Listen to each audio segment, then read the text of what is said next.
ನಾಟ್ಯಮಯೂರಿ ಅಧ್ಯಾಯ 2ರ ಸಾರಾಂಶ.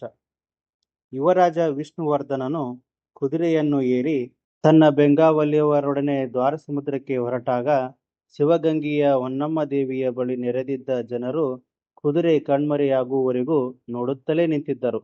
ನಂತರ ಅವು ಕಾಣಿಸಲಿಲ್ಲ. ಆಗ ಭೂಮಿ ಮತ್ತು ಆಕಾಶದ ಮಧ್ಯೆ ಬರೀ ಧೂಳು ಮಾತ್ರ, ಒಂದು ಕೆಂಪು ಕೋಟೆಯನ್ನು ನಿರ್ಮಾಣ ಮಾಡಿದಂತೆ ವಾಸವಾಯಿತು. ಆ ಗುಡಿಯಲ್ಲಿ ನೆರೆದಿದ್ದ ಜನರೆಲ್ಲ ಒಬ್ಬೊಬ್ಬರಾಗಿ ತಮ್ಮ ತಮ್ಮ ಮನೆಯ ಕಡೆ ನಡೆದರು. ಆದರೆ ಶಾಂತಲೆ ಮಾತ್ರ ಗೋಡೆ ಮೇಲೆ ಬರೆದ ಚಿತ್ರದಂತೆ ನಿಂತಿದ್ದಳು.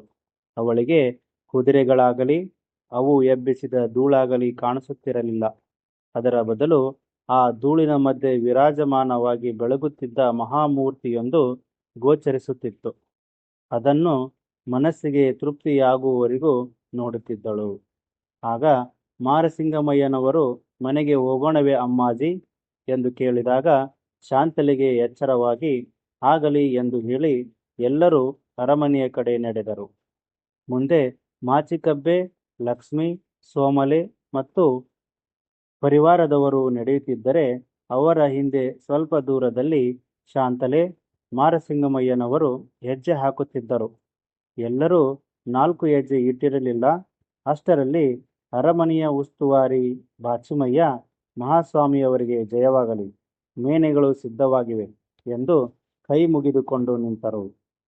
ಆಗ ಮೇನೆಯ ಅಗತ್ಯವಿಲ್ಲ, ನಡೆದೇ ಬರುತ್ತೇವೆ ಎಂದಾಗ, ಚಿಕ್ಕಮ್ಮಾಜಿಯವರಿಗಾದರೂ ಒಂದು ಮೇನೆ ಎಂದು ಹೇಳಿದಾಗ ಶಾಂತಲೆಯು, ನಾವು ಬಂದಿದ್ದು ದೇವಾಲಯಕ್ಕೆ, ಹಿಂತಿರುಗುತ್ತಿರುವುದು ಅಲ್ಲಿಂದಲೇ.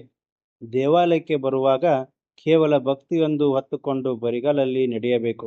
ಅದು ಬಿಟ್ಟು ಪಾದರಕ್ಷೆಗಳನ್ನು ಹಾಕಿ ನಮ್ಮ ಅಹಂಕಾರ ಮತ್ತು ಮೇನೆಗಳಲ್ಲಿ ಕುಳಿತು ನಮ್ಮ ಹಣ, ಅಧಿಕಾರ, ಅಂತಸ್ತುಗಳನ್ನಾಗಲಿ ಮೆರೆಯಬಾರದು. ಅದು ಸಭ್ಯತೆಯ ಲಕ್ಷಣವಲ್ಲ, ಸಂಸ್ಕೃತಿಯ ಕುರುಹೂ ಅಲ್ಲ.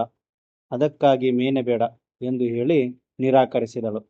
ನಂತರ ತಂದೆ ಮಗಳು ಮೌನದಿಂದ ಸಾಗುತ್ತಿರುವಾಗ ಶಾಂತಲೆಯು ಮೌನ ಮುರಿದು, ಅಪ್ಪಾಜಿ, ಅವರು ನಿಜಕ್ಕೂ ದೈವಾಂಶ ಸಂಭೂತರು ಎಂದು ಹೇಳಿದಾಗ ಮಾರಸಿಂಗಮಯ್ಯನವರಿಗೆ ಅವಳು ವಿಷ್ಣುವರ್ಧನನ್ನು ಉದ್ದೇಶಿಸಿ ನುಡಿಯುತ್ತಿದ್ದಾಳೆ ಎಂದು ತಿಳಿದಿದ್ದರೂ, ಯಾರು ಅಮ್ಮಾಜಿ ಎಂದು ಪ್ರಶ್ನಿಸಿದಾಗ ಶಾಂತಲೆ, ಅವರೇ ಹೊಯ್ಸಳೇಶ್ವರರು ಅಪ್ಪಾಜಿ ಎಂದಾಗ ಮಾರಸಿಂಗಮಯ್ಯನವರು, ನಿನ್ನ ಮಾತಿನಲ್ಲಿ ಉತ್ಪ್ರೇಕ್ಷೆಯೇ ಇಲ್ಲ, ಸತ್ಯವಾದ ಮಾತು.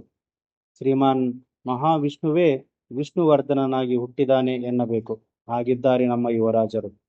ನಿನ್ನನ್ನು ಎತ್ತಿ ಆಡಿಸಿದ ಈ ತೋಳುಗಳೇ ಯುವರಾಜರನ್ನೂ ಆಡಿಸಿವೆ.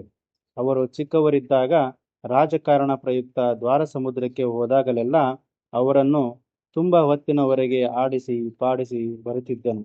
ಆಗ ಅವರ ಬಗ್ಗೆ ವಾತ್ಸಲ್ಯ, ಈಗ ಗೌರವ, ನಾಳೆ ಹೊಯ್ಸಳೇಶ್ವರರು ಎನಿಸಿದಾಗ ಭಕ್ತಿ ಎಂದು ಹೇಳಿದಾಗ ಶಾಂತಲೆಗೆ ಸಂದೇಹ ಉಂಟಾಗಿ, ವಿಷ್ಣುವರ್ಧನರು ಇನ್ನೂ ಚಕ್ರವರ್ತಿಗಳಾಗಿಲ್ಲವೇ ಎಂದು ಪ್ರಶ್ನಿಸಿದಾಗ ಮಾರಸಿಂಗಮಯ್ಯನವರು ದ್ವಾರಸಮುದ್ರದ ಹೊಯ್ಸಳರ ಇತಿಹಾಸವನ್ನು ವಿವರಿಸುತ್ತಾರೆ.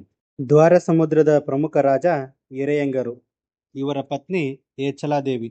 ಇವರಿಗೆ ಬಲ್ಲಾಳ, ವಿಷ್ಣು ಮತ್ತು ಉದಯಾದಿತ್ಯ ಎಂಬ 3 ಜನ ಮಕ್ಕಳು.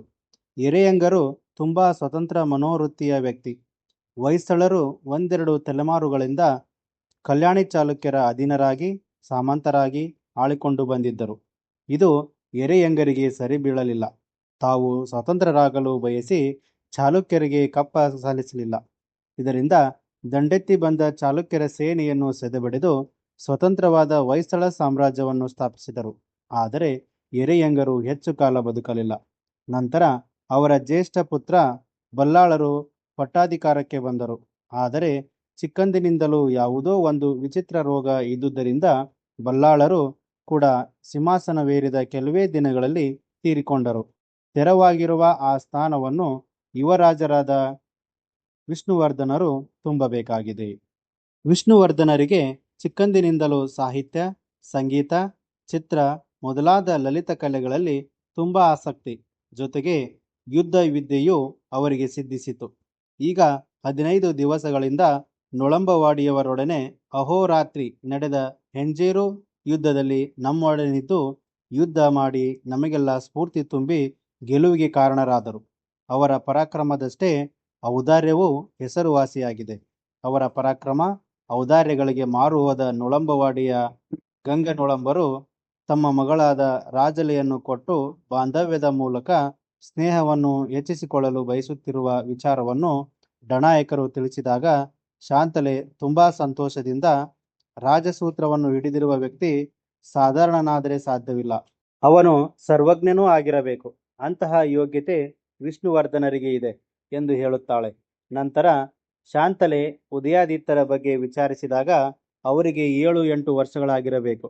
ಅರಮನೆಯಲ್ಲಿದ್ದೇ ವಿದ್ಯಾವ್ಯಾಸಂಗ ನಡೆಸುತ್ತಿದ್ದಾರೆ ಎಂದು ಮಾರಸಿಂಗಮಯ್ಯನವರು ಹೇಳಿದರು. ತಂದೆ ಮಗಳ ಮಾತು ಬಿಸಿಲು ಮತ್ತು ದಾರಿಯನ್ನು ಮರೆಸಿ ಬಹುಬೇಗ ಮನೆ ಸಿಕ್ಕಂತೆ ಭಾಸವಾಯಿತು.